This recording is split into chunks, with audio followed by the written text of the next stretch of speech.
Igreja amada, graça e paz vos sejam multiplicadas no pleno conhecimento de Deus e de Jesus, nosso Senhor.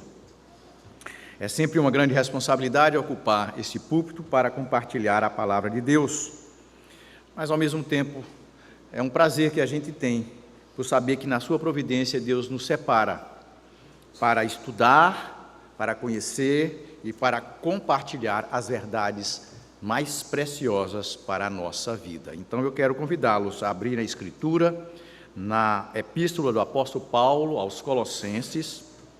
Como eu disse, a nossa intenção é pregar sequencialmente. Combinamos entre os presbíteros que sempre que a gente ocupar, a gente dá sequência a um livro, porque é bom para a gente que está estudando e é bom para a igreja que está acompanhando a pregação. Então, orem por nós, porque sempre que o pastor não puder ocupar o púlpito, um presbítero irá ocupar e vai pregar nesta sequência. E nós precisamos das orações de vocês para que tenhamos coragem e disposição e encontremos tempo para estudar e para que não sejamos traídos pela nossa vaidade, traídos pela nossa mente que muitas vezes vagueia, mas que sejamos submissos a Deus e que tenhamos a nossa mente cativa à obediência de Cristo. A exposição é dos versos 1 a 8, também faremos isso, pequenas porções, para a gente não ficar muito tempo, né? Em torno de 40, 50 minutos cada pregação, e hoje nós vamos expor os versos de 1 a 8, centrando a pregação mais nos versos de 3 a 8. E diz assim o Espírito de Cristo à igreja: Paulo, apóstolo de Cristo Jesus, por vontade de Deus, e o irmão Timóteo, aos santos e fiéis irmãos em Cristo que se encontram em Colossos, graça e paz a vós outros da parte de Deus, nosso Pai. Damos sempre graças a Deus, Pai de nosso Senhor Jesus Cristo, quando oramos por vós, desde que ouvimos da vossa fé em Cristo Jesus e do amor que tendes para com todos os santos, por causa da esperança que vos está preservada nos céus, da qual antes ouvistes pela palavra da verdade do Evangelho, que chegou até vós, como também em todo o mundo está produzindo fruto e crescendo, tal acontece entre vós, desde o dia em que ouvistes e entendestes a graça de Deus na verdade, segundo fostes instruídos por Epáfras, nosso amado conservo, e quanto a vós outros, fiel ministro de Cristo, o qual também nos relatou do vosso amor no Espírito. Vamos orar mais uma vez? Pai, nós dependemos inteiramente da Tua graça, da ação poderosa do Teu Espírito para entendermos a Tua palavra.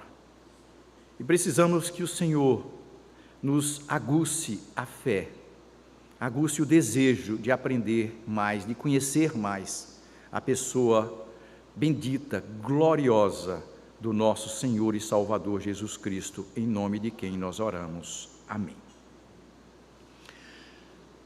Nós cremos, como presbiterianos reformados, porque há outros presbiterianos, né? Que nós fomos justificados, que nós somos santificados. Aliás, cremos pela palavra de Deus que já somos glorificados, porque no plano eterno Deus já elegeu, já justificou, já santificou e já glorificou. O apóstolo Paulo nos fala isso. Então, a nossa eleição, a nossa justificação, a nossa inclusão na Igreja de Cristo através do batismo, que é um sinal visível desta inclusão, oferecem virtudes que nos identificam como cristãos.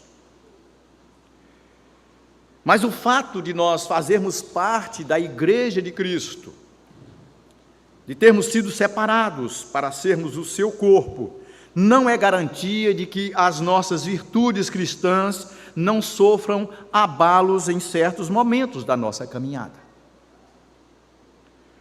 Portanto, Nunca é demais ouvir os conselhos de servos tementes a Deus que nos amam e por isso nos encorajam a perseverar.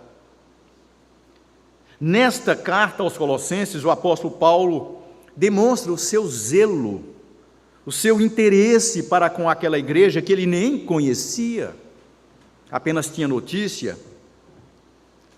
E ele demonstra esta sua afeição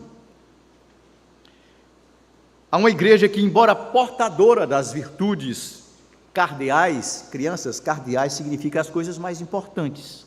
Então, as virtudes mais importantes, anotem aí, as virtudes cardeais, fé, amor e esperança, era uma igreja que corria sério perigo por estar exposta às influências de heresias muito perigosas. Então o apóstolo instrui os colossenses a progredirem em santidade. Mais adiante vocês verão, ele estimula os colossenses a progredirem, a aperfeiçoarem a própria salvação. Claro que ninguém faz isso, mas é a se santificarem. Mas antes de apresentar as suas instruções àquela igreja, ele então se ocupa em reconhecer, em distinguir, em enaltecer as virtudes cardeais dos colossenses, as quais devem ser também as virtudes de todos os crentes, de todos os servos piedosos de Jesus Cristo. Esta carta, e Paulo é autor de diversas epístolas, foi escrita enquanto ele estava em Roma, preso. É uma das cartas da prisão, ao lado de Efésios, Filipenses e Filemão, cartas que ele escreveu enquanto estava preso em Roma. Portanto, é possível, é razoável datar esta carta ali entre os anos 60 e 62 depois de Cristo, né? Uma carta escrita naquela quadra da história. O verso primeiro que nós lemos nos informa quem é o autor. O autor é Paulo. Aí você pode dizer, mas ele diz Paulo e Timóteo é que estão escrevendo à igreja. Não, não é bem isso. Na verdade, a presença de Timóteo não o faz coautor da carta, mas alguém que também está saudando os colossenses.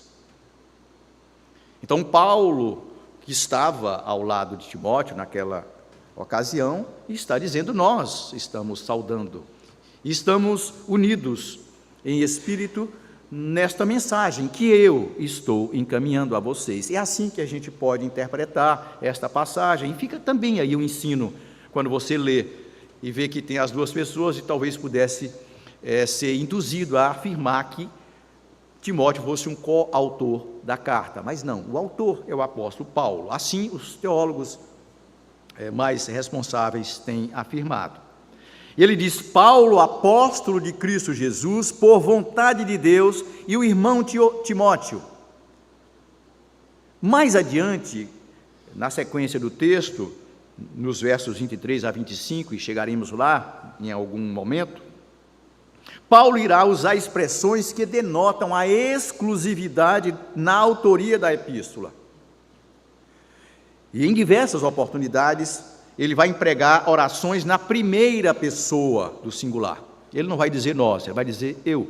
Por exemplo, no verso 23, ele diz: eu, Paulo, e ele prossegue: me regozijo nos meus sofrimentos por vós e preencho o que resta das aflições de Cristo na minha carne, a favor do seu corpo, que é a igreja, da qual me tornei ministro de acordo com a dispensação da parte de Deus, e me foi confiada a vosso favor para dar pleno cumprimento à palavra da verdade. Veja que esse trecho, quando analisado cuidadosamente, nos mostra que Paulo é o autor da epístola.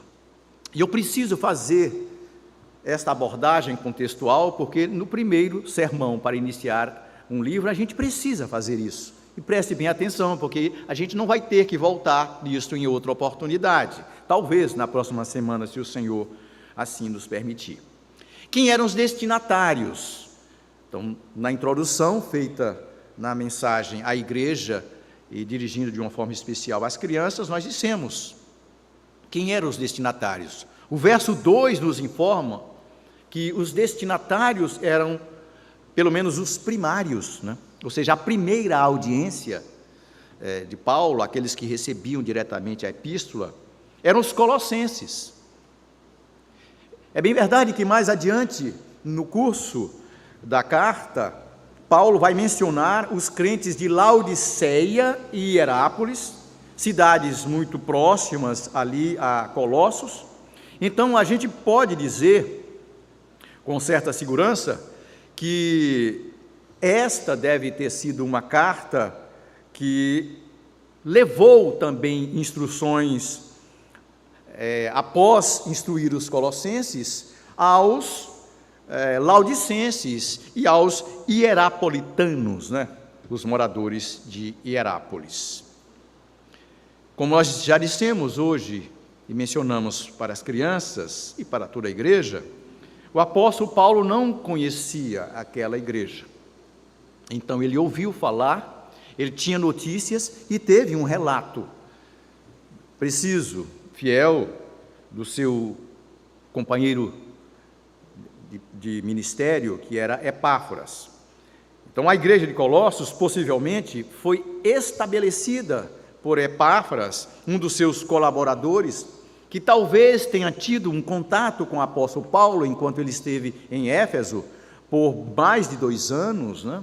Alguns falam que por cerca de 3 anos ele esteve lá, e em algum momento ele pregava ali na sinagoga, mas não aceitaram. Ele procurou um local e encontrou, não sabíamos se era um bairro, se era o dono do imóvel, né? Mas a escola de Tirano, assim referida no capítulo 19 de Atos, nos mostra que Paulo levou um bom tempo ensinando, e possivelmente Epáfras tenha recebido de Paulo muita instrução e tenha sido instruído a ser o ministro de Cristo pela influência do ministério do apóstolo Paulo. A cidade de Colossos fazia algum tempo, alguns anos, muitos anos, Colossos havia sido uma cidade muito importante, uma grande cidade, uma potência econômica. Mas no tempo do apóstolo Paulo, Colossos já não tinha mais expressão política, expressão econômica. Podemos dizer que era uma cidade insignificante, sobrepujada pelas cidades de Laodiceia. Todo mundo que queria alguma coisa ia para Laodiceia, não ia para Colossos. Ia para Hierápolis, não ia para Colossos. Veja que Laodiceia foi destruída por um grande terremoto no ano 60, isso a história registra. Eles eram tão poderosos economicamente que não aceitaram a ajuda do Império Romano para a reconstrução. Eles recusaram vaidosamente. E talvez, ou possivelmente, esta referência é encontrada lá em Apocalipse, quando o Senhor Jesus fala desta cidade que diz que é rica, mas na verdade não tem nada, não é? Ou seja, nos dias do apóstolo Paulo era uma cidade insignificante, mas lá havia uma igreja,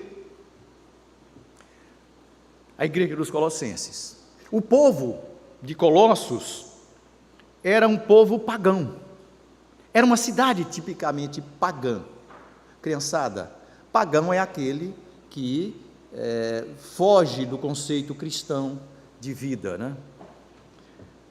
Era um povo pagão, um povo que adorava diversas divindades, mas havia ali também uma forte presença judaica. O judeu não era pagão, era religioso, cerimonialista, ritualista. Então, o que é que acontecia com o povo de Colossos? Era um povo exposto a uma mescla do paganismo, crenças das mais diversas, com o judaísmo, que era aquele apego ao forte cerimonialismo, de maneira que os cristãos ficavam expostos a todo tipo de perigo. Perigos em 3 frentes. Perigos de 3 ordens: o paganismo, dos idólatras que acreditavam em diversos deuses, do judaísmo, aqueles ritualistas, e do sincretismo, a mistura dos 2. Então a saúde espiritual da igreja em Colossos estava ameaçada por uma heresia, e aqui eu chamo a sua atenção porque isso é central na exposição da Epístola aos Colossenses. Uma heresia segundo a qual a obra de Cristo, embora fosse necessária, eles não negavam a importância da obra de Cristo, que fosse necessária a salvação, para eles não era suficiente, de modo que eles precisavam de algo mais para se apresentarem e serem aceitos diante de Deus. Cristo não era suficiente, precisavam de algo mais. Trata-se de uma heresia que não fica muito bem definida, e assim os teólogos afirmam, mas a gente pode, então, inferir do que vamos ver daqui a pouco, e eu posso citar alguns textos, que era uma mistura de ritos judaicos com a filosofia grega. Então, se você quiser dar uma resposta simples, que heresia havia em Colossos? Era uma mistura de filosofia grega com ritos judaicos. Era isso que acontecia. E a epístola nos dá algumas pistas. Veja no capítulo 2, verso 8. O apóstolo Paulo cita filosofias. Ele diz: cuidado que ninguém vos venha a enredar com sua filosofia e vãs sutilezas, conforme a tradição dos homens, conforme os rudimentos do mundo e não segundo Cristo. Os rudimentos apontam para um conceito bem mundano.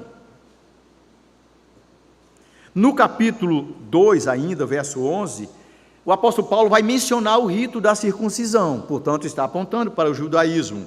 Eles nele também fossem circuncidados, fala de Cristo, não por intermédio de mãos, mas no despojamento do corpo da carne, que é a circuncisão de Cristo. Lá no verso 16 da primeira parte, parte A, ele vai mencionar as práticas ascéticas. O que é isso?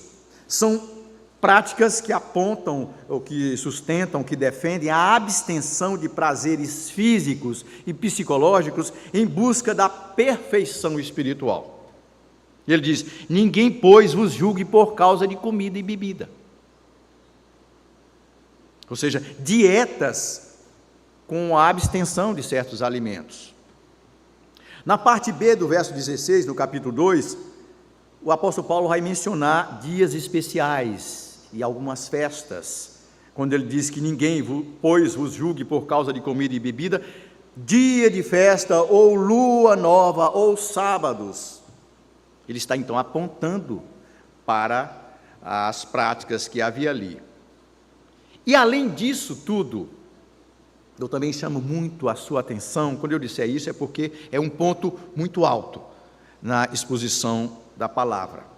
Havia um elemento mais pernicioso, mais prejudicial, mais ofensivo nesta heresia, porque ela retirava Cristo, ela despojava Cristo de sua condição de perfeito mediador, e introduzia seres espirituais, seres que nunca houvessem encarnado, e ele fala então de anjos, para assumirem esta tarefa mediatória. De maneira que a obra de Cristo deveria ser suplementada por um culto de anjos. Olha o verso 18. Ninguém se faça árbitro contra vós outros, pretextando humildade, culto dos anjos, Paulo falando, baseando-se em visões, enfatuado, sem motivo algum, na sua mente carnal. Então isso explica o arrazoado do apóstolo Paulo, naquela belíssima passagem que foi cantada aqui hoje, no capítulo 1, versos de 15 a 20, e possivelmente num terceiro sermão a gente vai chegar lá, né? Vocês vão ouvir bastante esta música, que nos remete a esta exposição, onde Paulo defende a supremacia e a suficiência de Cristo e de sua obra, Cristo como aquele que antecede a criação. Cristo é eterno, aquele que é o agente da criação, pela palavra do seu poder tudo veio a existir. Cristo que é o primogênito da criação, ele é o herdeiro da criação. Cristo que é o Senhor da criação, porque ele sustenta todas as coisas pela palavra do seu poder. E Cristo que é a imagem e a plenitude do Criador. Vamos chegar lá e a gente vai expor. Eu só dei aqui um spoiler do que virá mais adiante. E qual é o propósito da carta? É advertir os colossenses quanto ao perigo do retorno ao paganismo e ao cerimonialismo judaico.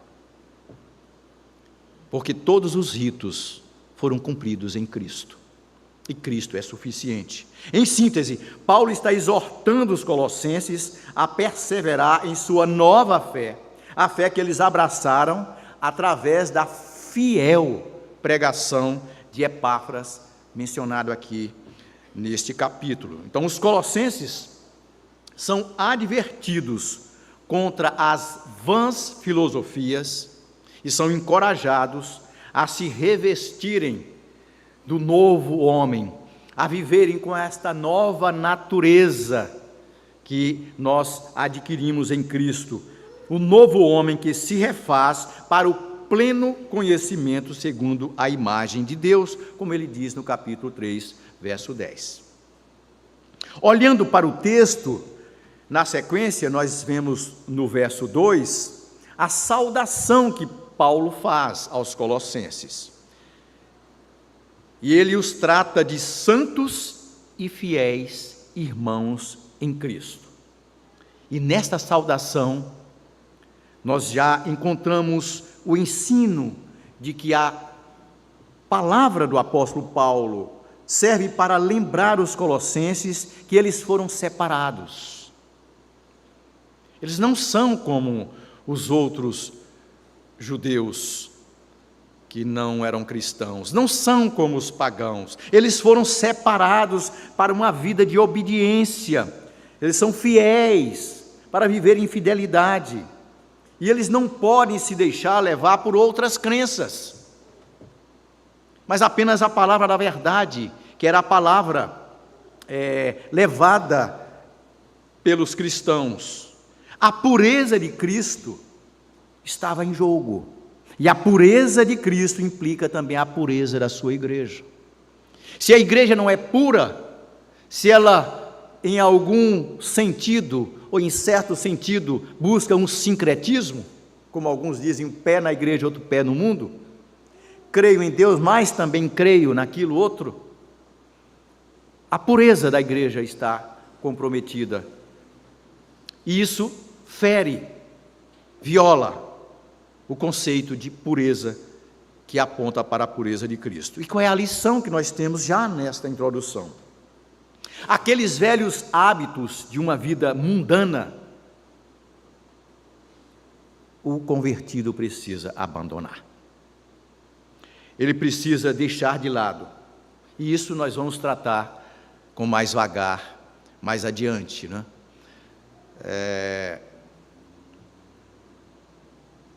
Não podemos viver na igreja querendo o tempo todo trazer os hábitos de fora para cá. Ou seja, eu quero... É como uma pessoa que quer se mudar para um país estrangeiro e quer continuar falando a sua língua quando está num país estrangeiro. Quer continuar comendo feijão com arroz, coisa que faz aqui, mas lá não tem feijão com arroz. Eu quero comer farinha. Sim, não tem farinha e não estão deixando você transportar farinha. Você tem que se habituar com a língua, se habituar com a culinária, se habituar, encontrar os hábitos. Outro dia eu estava lendo, e aí não estou saindo não apenas para chamar a sua atenção, e uma atriz famosa que passou a residir na França há muito tempo, e tem uma carreira brilhante lá, ela diz: eu não posso fazer aqui o que eu faço no Brasil, porque eu chego na padaria e eu gosto de elogiar o bolo que está muito bem confeitado, para que o confeiteiro, a padaria, então sinta esse elogio e se agrade. No Brasil é normal, as pessoas gostam, mas aqui não. Aqui as pessoas, e ela disse, as pessoas acham que você está tomando o tempo delas que estão na fila esperando para comprar, né? E tem umas pessoas, quando chegam no mercado, quando chegam na padaria, né, tomam todo o tempo. Mas não vou tirar a sua atenção com isso. Eu quero apenas dizer, se você tem uma nova vida, você precisa se habituar a esta nova vida. E o apóstolo Paulo vai dizer isso na sequência da carta. Ainda nesta introdução, a expressão que ele usa, graça e paz a vós outros da parte de Deus, nosso Pai, também aponta para a nova vida em Cristo. Porque é pela graça que nós somos salvos, mediante a fé, e somente em Cristo é que nós encontramos paz, a paz que excede todo entendimento. Então, até a saudação que ele apresenta tem um conceito, tem uma profundidade teológica muito grande. É uma expressão toda abrangente que inclui todos os benefícios e aqui nos faz enxergar pela fé.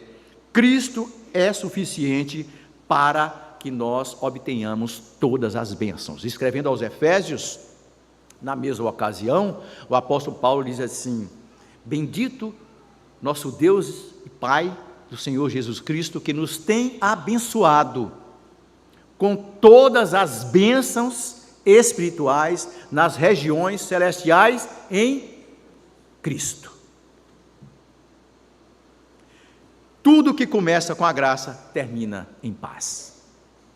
Então esta é uma expressão completa, toda abrangente. A graça de Deus é a fonte de todas as bênçãos e a paz é fruto desta graça. A graça que salva, que justifica e santifica, proporciona paz com Deus, como nós lemos hoje na Epístola de Paulo aos Romanos, no capítulo 5, verso 1, nos diz isso: justificados, pois mediante a fé tenhamos paz com Deus. Nos versos 3 a 8, nós encontramos então a ação de graças pelos colossenses.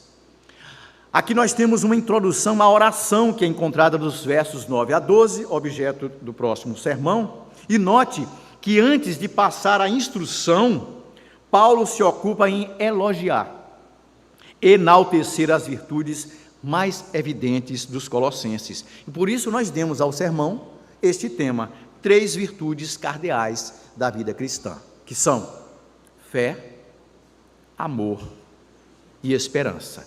Você vai encontrar essas virtudes também em outros textos. O próprio Paulo, escrevendo aos Romanos, menciona, não nesta ordem, escrevendo a sua primeira epístola aos Tessalonicenses, ele também menciona. O escritor aos Hebreus, não sabemos se foi Paulo ou não, muitos dizem que não foi, não é? Mas o escritor aos Hebreus menciona essa trilogia, e em diversas partes da Escritura você vai encontrar o Senhor Jesus, por exemplo, mencionando, não numa sequência imediata, mas mencionando estas virtudes que são mencionadas aqui. Pois bem, o relatório que Epáfras leva a Paulo, ainda que fizesse alusão ao perigo das heresias que rondavam os colossenses, enfatizava a fé, o amor e a esperança dos colossenses, e isso motivou o apóstolo Paulo a manifestar a sua gratidão a Deus. Então, ele começa a carta com ação de graças, e nós encontramos então aqui a trilogia das virtudes cristãs, a trilogia das virtudes cardeais, das virtudes teologais. Por que recebe esse nome de teologais? Porque são virtudes que têm a fonte e o objeto centrados em Deus, Theos, que é Deus. Então são 3 virtudes teologais da fé cristã, ou da vida cristã: a fé, o amor e a esperança, como dons que decorrem da graça, que não se confundem com virtudes desenvolvidas naturalmente. Porque você pode encontrar a pessoa dizendo, eu amo meu filho, e você vai ver, ama mesmo. Mas aquele amor, embora tenha esta dose do amor, porque Deus faz isso na sua providência, o cuidado maternal e paternal, tem muito do amor de Deus, mas não é aquele amor ensinado por Jesus, que é capaz de amar o inimigo. Não é esse amor. A fé não é uma fé que aponta para a pessoa de Cristo como suficiente. A pessoa pode dizer que tem fé. E muita gente tem fé em diversas divindades. Tem fé até nas pessoas. Eu tenho fé em você, eu boto fé em você. Já ouviu essa expressão? Mas não é esta. A esperança, não é um desejo. E falaremos sobre isso daqui a pouco. Vamos começar então com a primeira virtude cardeal da vida cristã, que é a fé. Nos versos 3 e 4 nos diz o texto: damos sempre graças a Deus, Pai de nosso Senhor Jesus Cristo, quando oramos por vós, desde que ouvimos da vossa fé em Cristo Jesus e do amor que tendes para com todos os santos. Ao declarar que ouviu, o apóstolo Paulo está dizendo que ouviu a respeito da fé dos colossenses, ele está implicitamente enaltecendo uma fé, mas não é uma fé qualquer, não é esta fé do mundo, mas uma fé objetiva, uma fé prática, uma fé que é refletida nas boas obras. Como é que eu vou saber que algo que é tão subjetivo pode ser afirmado por outra pessoa? Somente se houver evidência. E a evidência da fé são as boas obras. Porque algo tão subjetivo quanto a fé só pode ser conhecido pelos outros através do testemunho cristão. Então, implicitamente, Paulo está enaltecendo a fé objetiva, a fé em Cristo. Não é à toa que a fé em Cristo é mencionada primeiro, no texto aqui, pois ela é a raiz, ela é o fundamento da caridade. Caridade significa amor, viu, crianças? É o fundamento da caridade, é o fundamento da esperança. E Paulo se refere a uma fé exclusivamente em Cristo. Exclusivamente em Cristo. Entenda, a fé no Deus triuno, não é? Mas ele está falando porque se você não crê em Cristo, não venha dizer que você crê no Deus das Escrituras. Se você não crê em Cristo, não venha dizer que você crê na ação, na influência, no poder do Espírito Santo. Que, aliás, o Espírito Santo tem a função de apontar para Cristo, de lançar luz sobre a pessoa de Cristo. Então ele está falando de uma fé em Cristo somente, sola fide, uma fé que não é dividida entre deuses, entre filosofias, entre ritos, mas uma fé centrada na pessoa de Cristo. E Paulo está fazendo isso. Não era uma fé produzida pelo conhecimento de várias doutrinas, porque ele vai dizer mais adiante que é em Cristo que habita todo o conhecimento. Mas é uma fé gerada pela doutrina de Cristo, que chegou até eles pela pregação do Evangelho genuíno, pela pregação da palavra da verdade, como ele menciona nos versos 5 e 6. Essa fé em Cristo é suficiente, preste atenção, a fé em Cristo é suficiente, não carecendo de suplemento algum. Porque assim como Cristo não precisa de mais nada para suprir a sua pessoa, semelhantemente, a fé em Cristo não precisa ser enriquecida por coisa alguma. Cristo é suficiente. A fé em Cristo é suficiente. E Paulo está, ao elogiar a fé dos colossenses, levando também este ensino. E apenas a palavra da verdade é suficiente, pois é por meio dela que vem a fé. A fé vem pela pregação e a pregação pela palavra de Cristo. Os colossenses não tinham que ficar buscando ou dando ouvidos a vãs filosofias, filósofos com argumentos muito eruditos, queriam enganar. E Paulo está dizendo, não, a palavra é suficiente. A suficiência das Escrituras está implícita aqui, nesta mensagem de Paulo aos colossenses. Ao serem elogiados, os colossenses então estavam sendo também exortados a não darem ouvidos às vãs filosofias, aos falsos ensinamentos, mas apenas à verdade que ouviram de Epáfras, que ele menciona como fiel ministro de Cristo. E aqui nós encontramos já uma lição que eu gosto de antecipar, assim que menciono os pontos do sermão. O que nós lemos, o que nós ouvimos, o que nós vemos pode influenciar muito a nossa fé e desviá-la para uma direção errada. Então, meu irmão, minha irmã, jovem, crianças, preste bem atenção no que você ouve, no que você vê, no que você lê. Porque uma das maneiras que o diabo usa para influenciar negativamente a fé cristã é justamente esses instrumentos. Esses instrumentos. O que você vê, o que você lê e o que você ouve. E Paulo está dizendo, cuidado. Eu, quando era pequeno, eu acho que do tamanho de Andrezinho, aprendi.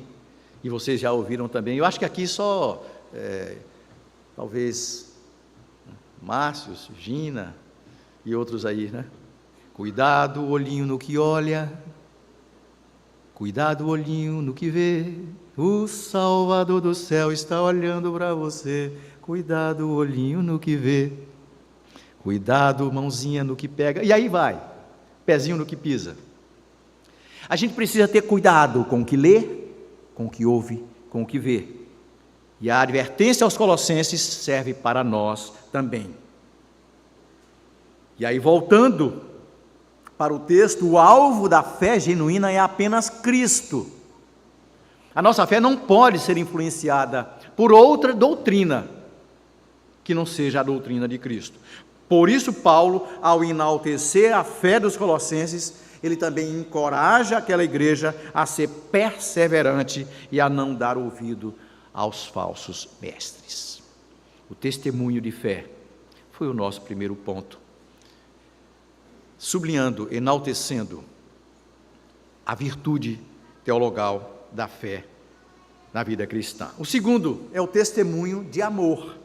Os versos 4, 7 e 8 nos remetem a esta virtude cardeal da fé ou da vida cristã. Ele diz, desde que ouvimos da vossa fé em Cristo Jesus e do amor que tendes para com todos os santos.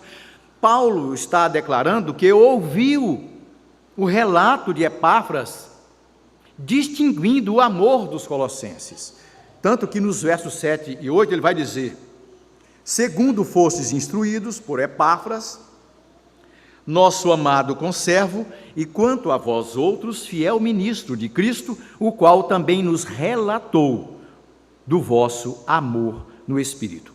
A maneira como Paulo articula as palavras aqui no texto, deixa claro que fé e amor são duas virtudes cardeais da vida cristã que andam de mãos dadas. A fé salvífica é capaz de produzir algo maior do que ela. Não é bonito isso? O amor. Veja que mais adiante, no capítulo 3, verso 14, Paulo dirá, referindo-se a várias outras virtudes cristãs, que são muitas. Estas aqui mencionadas, fé, amor e esperança, são as cardeais, as mais importantes, as que devem estar em destaque. E ele vai dizer, no verso 14 do capítulo 3, acima de tudo isto, porém, esteja o amor, que é o vínculo da perfeição. É como se ele dissesse, o amor ata todas as virtudes.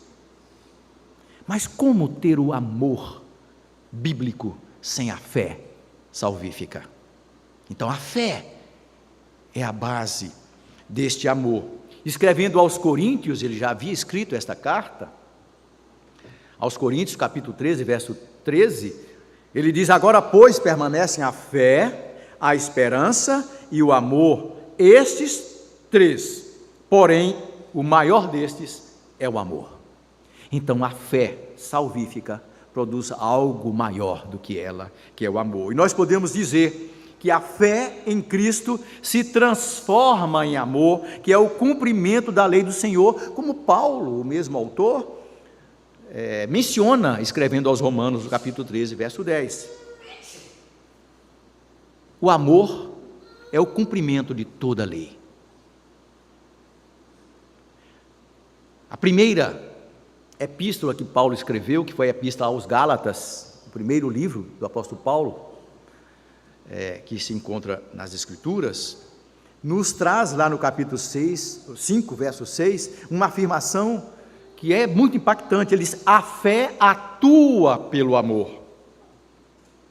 Então, eu gosto de fazer sempre a comparação, assim como a providência é o decreto de Deus em movimento, em execução, em ação, o amor é a fé em movimento, em execução, em ação, é uma fé prática que se traduz em boas obras, especialmente no serviço cristão.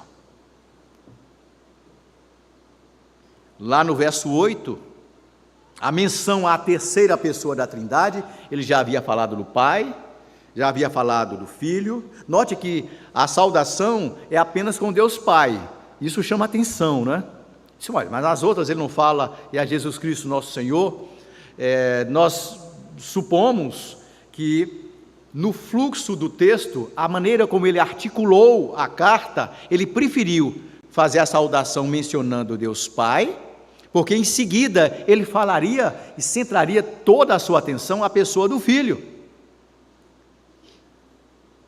que é no esplendor da glória de Deus. E aqui no verso 8 ele vai se reportar à terceira pessoa da Trindade, quando ele diz, vosso amor no Espírito.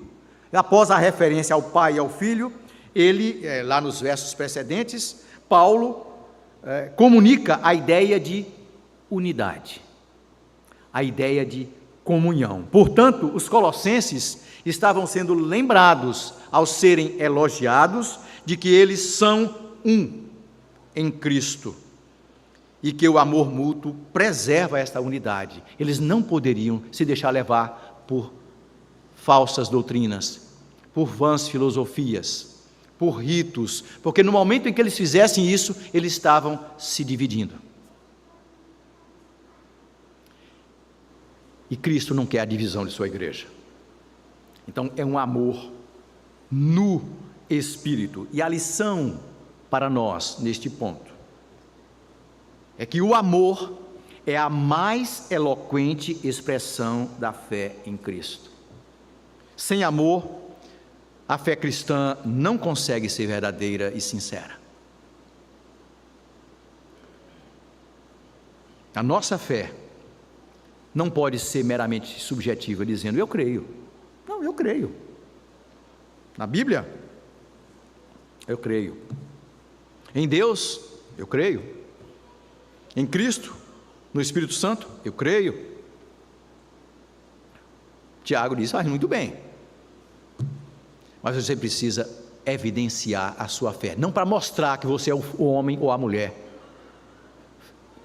fervorosos. Não é para isso. Você precisa colocar a sua fé em ação. E a maneira de fazer isso é amando. Amando de uma forma excelente. Porque se a fé aponta para Cristo, o amor aponta para as coisas excelentes. Terceira virtude cardeal nos aponta o testemunho da esperança. Fé, amor e esperança. Os versos 5 a 7 dizem: por causa da esperança que vos está preservada nos céus, da qual antes ouvistes pela palavra da verdade do Evangelho, que chegou até vós, como também em todo o mundo está produzindo fruto e crescendo, tal acontece entre vós, desde o dia em que ouvistes e entendestes a graça de Deus na verdade, segundo fostes instruídos por Epáfras, nosso amado conservo, e quanto a vós outros, fiel ministro de Cristo. Perceba que Paulo faz uma distinção entre fé e esperança, que às vezes a gente tem dificuldade de fazer essa distinção, né? É que a fé, e ele estava mencionando a fé dos colossenses, e deve ser a nossa fé, faz com que a gente olhe para o passado, olhe para o que Cristo fez na cruz, porque Cristo é o autor e consumador da nossa fé.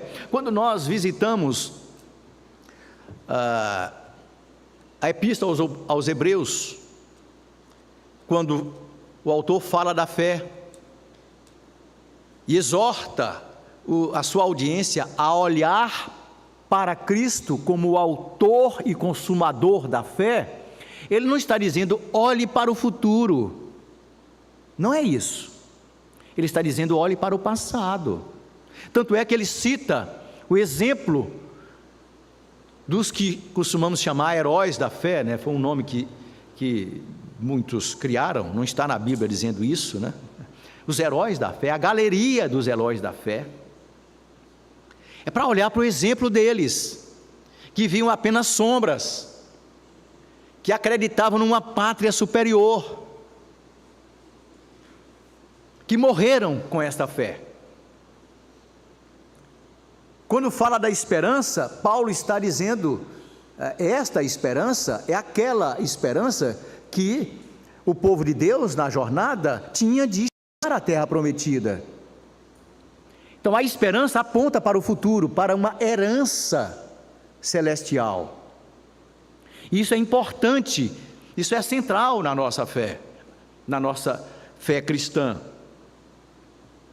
A fé de que Paulo está falando foi a fé que levou Abel a oferecer um sacrifício aceitável, porque era acompanhado de fé.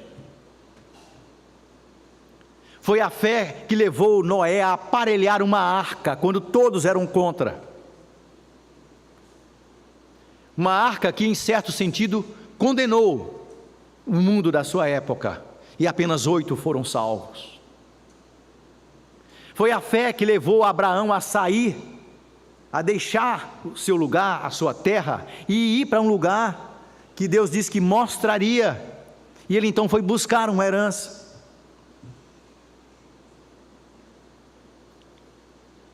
A fé que fez Moisés considerar o opróbrio de Cristo, abrir mão da sua vida de príncipe e acreditar que poderia levar o povo a uma terra prometida. Então a fé aponta para o passado e a esperança aponta para o futuro.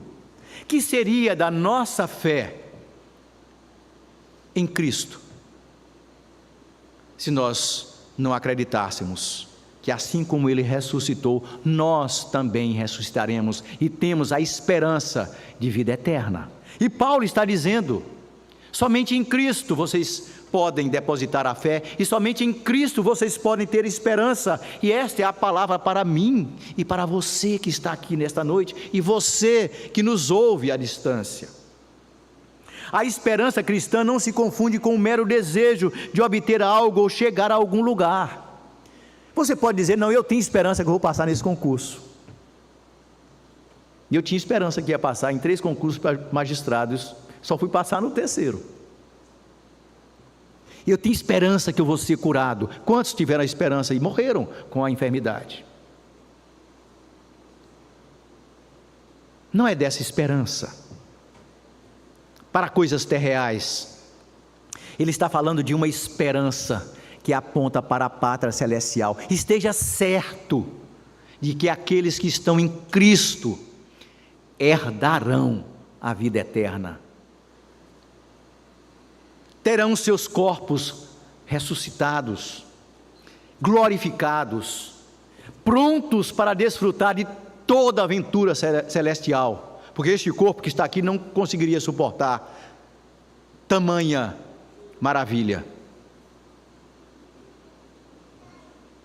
A esperança aqui é aquela expectativa confiante, centrada na pessoa de Cristo, que ele enaltece em toda a carta, em todos os escritos, mas nessa de uma forma especial para combater os hereges. É de tal maneira que essa esperança nutre a fé e o amor dos cristãos. Por isso é que ele diz: por causa da esperança, porque esta fé alimenta, ou esta esperança alimenta a fé, essa esperança alimenta, motiva o amor. Nos versos 4 e 5 ele diz: desde que ouvimos da vossa fé em Cristo Jesus e do amor que tendes para com todos os santos, por causa da esperança que vos está preservada nos céus. Ele não está falando de uma mera recompensa, façam porque faça por ti que eu te ajudarei, não é essa forma. Ele está assegurando: da qual ouvistes antes pela palavra da verdade do Evangelho. Só o Evangelho produz essa esperança. Nenhuma outra doutrina produz essa esperança. Nenhuma outra doutrina, pagã, espírita, judaica, islâmica, nenhuma outra doutrina produz essa esperança. Somente a doutrina de Cristo, que Paulo menciona como a verdade do Evangelho, em outras traduções, a palavra genuína, o Evangelho genuíno. A esperança que nasce da fé centrada em Cristo é uma virtude que alimenta essa fé e o amor cristão. E assim como o amor, e nós já mencionamos isso, a esperança é a fé em movimento, a esperança é a fé em execução. A esperança em Cristo é uma firme expectativa do cumprimento das promessas de Deus em Cristo. E tantas são as promessas de Deus, quantas tem nela o sim. E é dessa esperança que o mesmo apóstolo fala quando escreve aos Coríntios, a sua primeira epístola, capítulo 15, verso 19. 1 Coríntios 15, 19. Se a nossa esperança em Cristo se limita apenas a esta vida, somos os mais infelizes de todos os homens. Não bote fé e nem tenha esperança nos homens, nos políticos. Não bote fé e nem tenha esperança em ninguém, nem pai, nem mãe, nem filho, nem neto, nem patrão, nem empregado, ninguém. Esta esperança somente tem valor, tem eficácia na pessoa bendita de Cristo. Escrevendo aos Filipenses, o apóstolo Paulo também fala dessa esperança, quando ele diz: a nossa pátria está nos céus. É uma esperança que aponta para o cumprimento da promessa, da herança prometida aos crentes. E é esta esperança que o apóstolo Pedro também menciona, é a ela que ele se refere na sua primeira epístola, capítulo 13, verso 15. Um texto preciosíssimo, e que confronta a mim e a você, quando ele diz assim: antes santificai a Cristo. Ou seja, considere Cristo somente. como o Senhor em vosso coração, estando sempre preparados para responder a todo aquele que vos pedir a razão da esperança que há em vós. Esta é a esperança centrada na pessoa de Cristo, como aquele que conquistou a nossa herança. Nada que você faça, nenhuma obra que você faça, vai lhe assegurar a herança eterna. Então, nós devemos esperar em Cristo, pois somente nele há herança eterna, há salvação eterna, a salvação da nossa alma. E ao elogiar os colossenses por terem esta esperança, Paulo está dizendo: vocês têm esta esperança, mas eu quero encorajá-los a perseverar. E aqui nós encontramos uma lição para nós. É dessa esperança que nós precisamos para que a gente vença as nossas lutas, as tribulações, os desafios desta vida. Como diz o escritor aos Hebreus, e é uma palavra de exortação para nós, lá no capítulo 10, verso 23, guardemos firme a confissão da esperança, sem vacilar, pois quem fez a promessa é fiel. Nos versos 6 e 7, e eu estou já finalizando, o apóstolo deixa claro que somente o Evangelho, apenas o Evangelho como a palavra da verdade, a doutrina de Cristo pregada com fidelidade, tanto é que ele menciona Epáfras como fiel ministro. Ministro significa servo, fiel servo de Cristo, pode oferecer esta esperança. Nenhuma outra doutrina, religião ou filosofia produz a bendita esperança. Que a nossa fé, o nosso amor e a nossa esperança estejam centradas em Cristo, porque somente nele nós podemos viver de forma virtuosa a vida cristã. Que Ele nos abençoe.